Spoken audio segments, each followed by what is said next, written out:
the rain came out of nowhere. One minute, I was walking home under a grey but dry sky, and the next, it felt like the heavens had opened up. I didn't even have time to pull up my hood before I was soaked to the bone. The streets were deserted, no surprise there.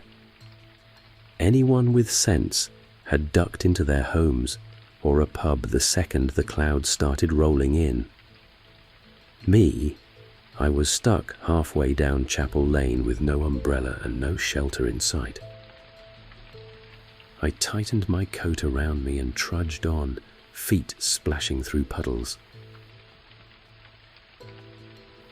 The streetlights were flickering weakly, their glow swallowed by the thick mist hanging in the air. I knew this village like the back of my hand. Every street, every corner.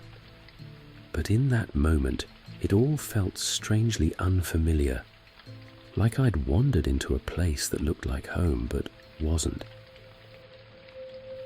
Then I saw it. At the far end of the lane, where I was sure there'd only ever been boarded up shops and crumbling brick walls, was a store I didn't recognize. Warm golden light spilled out from its windows, illuminating the rain in strange, shimmering patterns. The sign above the door swayed gently in the wind, though I couldn't make out the words from where I stood. The window display was what caught my attention. It was cluttered with odd objects. A phonograph that looked older than my grandparents'. A silver mirror so tarnished it barely reflected anything, and a single candle burning inside a glass jar. None of it made sense. I stopped in my tracks, rain dripping from my hair and running down my face. This shop shouldn't be here. I'd walked this street 1,000 times and I'd never seen it before. But the rain wasn't letting up, and my shoes were already soaked through. Standing there, gawking, wasn't going to help. I took a breath, crossed the street, and stepped through the door. The bell above me chimed softly as I entered. Warmth hit me like a wave. The air smelled faintly of lavender and something else. Wood polish, maybe? The room was cramped but cozy, with shelves lining every wall, each one crammed with strange and mismatched items. A flickering gas lamp cast long shadows across the floor, and somewhere in the back, I could hear the steady tick of a clock. "Good evening," a voice called out. I turned toward the counter and saw the shopkeeper. They were older, maybe in their 60s, dressed in a sharp suit that looked like it belonged in an old black and white photo. Their smile was small, polite, but their eyes. There was something about their eyes. It wasn't unkind, but it wasn't comforting either. "Terrible weather, isn't it?" they said.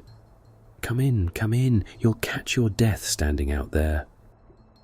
I hesitated. I didn't know this shop was here," I replied. Their smile widened just a fraction. "Most people don't until they need it," he replied. The shop felt timeless. That's the only way I can describe it. It wasn't just the old-fashioned decor or the faint smell of lavender. It was the way everything seemed placed with purpose, like each object was waiting for someone. I let my eyes wander as I stepped deeper inside. The shelves were crammed with strange and fascinating items. A dusty globe with no markings, a wooden box carved with intricate symbols, a clock with hands that moved backward. None of it made sense, yet I couldn't look away.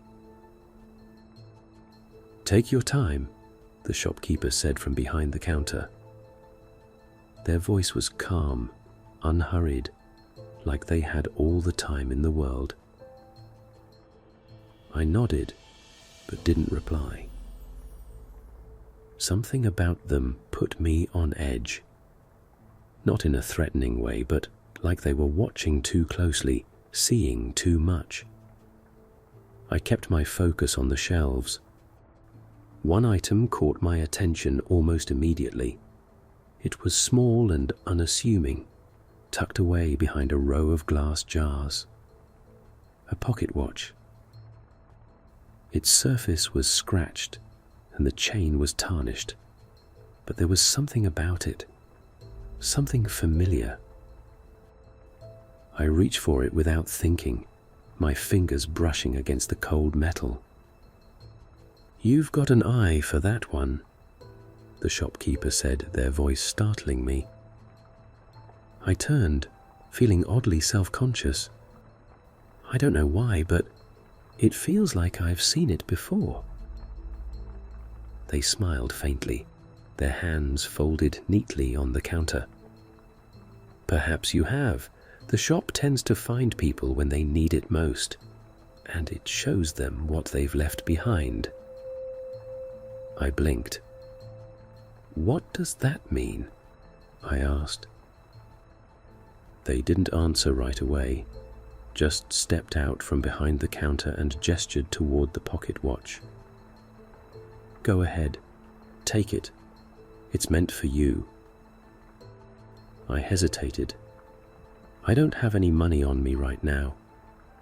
The shopkeeper waved a hand dismissively. "No charge. Consider it a gift." The way they said it sent a chill down my spine, but I couldn't bring myself to leave the watch behind. I turned it over in my hands, running my thumb across the scratched surface. There was an engraving on the back, faded, but still legible. "Time lost is never found again." I swallowed hard. "Why would you just give this to me?"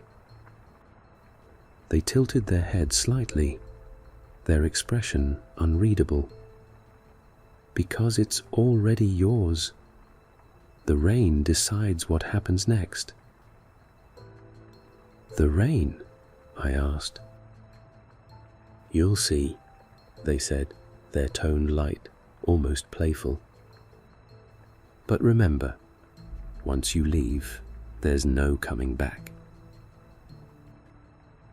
Something about their words made my stomach twist, but the warmth of the shop, the comforting smell of lavender, it dulled my unease, made me feel like whatever they were saying didn't matter. I slipped the pocket watch into my pocket and stepped toward the door. "Good luck," the shopkeeper called as I opened it. The rain hit me like a curtain, cold and unrelenting. I turned back toward the shop, wanting one last look, but it was already gone. In its place was nothing but the same damp, crumbling brick wall I'd walked past 100 times before. The rain was relentless as I stood there, staring at the spot where the shop had been. Just moments ago, it had been a warm, glowing haven against the storm. Now it was gone. The door, the windows, the sign, everything vanished as if it had never been there. I told myself I wasn't imagining it. I couldn't be. My hand was still in my coat pocket, gripping the pocket watch. It was real, solid, heavy. I shook my head and turned back toward the street. The rain was starting to let up, and I could just make out the faint glow of the streetlights through the mist. I took a deep breath and told myself to keep moving. Whatever the shop was, Whoever that shopkeeper was, it didn't matter. I'd go home, dry off, and forget about it. But as I walked, something felt off. It started small. A bench that had always been green was now painted blue. A familiar bakery on the corner was boarded up, its windows dark and lifeless. I frowned, trying to remember if it had gone out of business recently, but the thought slipped away before I could hold on to it. The rain finally stopped by the time I reached my street. The air was thick with the smell of wet pavement and something else, something faintly metallic. I chalked it up to the storm and kept walking. Then I saw my house. At first glance, everything looked normal. The windows glowed with warm light, and I could see the faint outline of my favorite chair through the living room curtains. But as I stepped closer, I noticed something that made my stomach twist. The house number was wrong. It was subtle. Instead of 27, the number on the door read 29. I stopped dead in my tracks, staring at the number on the door. 29. That wasn't my house. My house was 27. I looked up and down the street, my heart racing. Everything else seemed right. The same flower beds, the same lampposts, but the numbers on the houses were all shifted, like someone had taken my street and shuffled it just enough to throw me off. I swallowed hard and stepped closer to the door. My key was already in my hand, but when I tried to fit it into the lock, it didn't go in. It didn't even come close. "Can I help you?" The voice made me jump. I turned to see a man standing behind me, holding a set of keys. He was in his late 40s, with a friendly but confused expression. "I'm sorry," I stammered. This is my house." He frowned. "I think you've got the wrong address, mate." He gestured toward the door. "I've lived here for years. You sure you're not lost?" "No," I said, more to myself than to him. "No, this is my house. I've lived here my whole life." The man's confusion turned to concern. "You all right? You look a bit pale." I didn't answer. My mind was racing. My hand instinctively went to the pocket watch, and I gripped it tightly, hoping it would somehow make sense of what was happening. But it didn't. I mumbled an apology and backed away, my heart pounding. I didn't know where to go or what to do. The street, the houses, the people, it was all wrong. Not completely, but just enough to make me feel like I was dreaming, or losing my mind. And then I remembered the shopkeeper's words. The rain decides what happens next. I wandered the streets for hours, searching for something. A sign, a clue, anything that could explain what was happening. But the harder I looked, the stranger everything seemed. Familiar places had shifted. People I knew didn't recognize me, and every time I tried to tell myself it was just exhaustion or stress, I'd hear that voice in the back of my mind. Once you leave, there's no coming back. By the time the rain started again, I was standing at the end of Chapel Lane, staring at the brick wall where the shop had been. The storm was heavier this time, the kind of rain that stings your face and soaks through everything. But I stayed there, rooted to the spot, I couldn't bring myself to move. Something told me I'd find an answer here. I didn't know what. I just knew. And then I saw it. Low on the wall, glinting faintly in the dim light, was a brass plaque. It hadn't been there before. I was certain of it. My hands shook as I crouched down to read it. The engraving was simple, the letters sharp and unforgiving. This shop appears to those seeking change. Your old life has been sold. No refunds.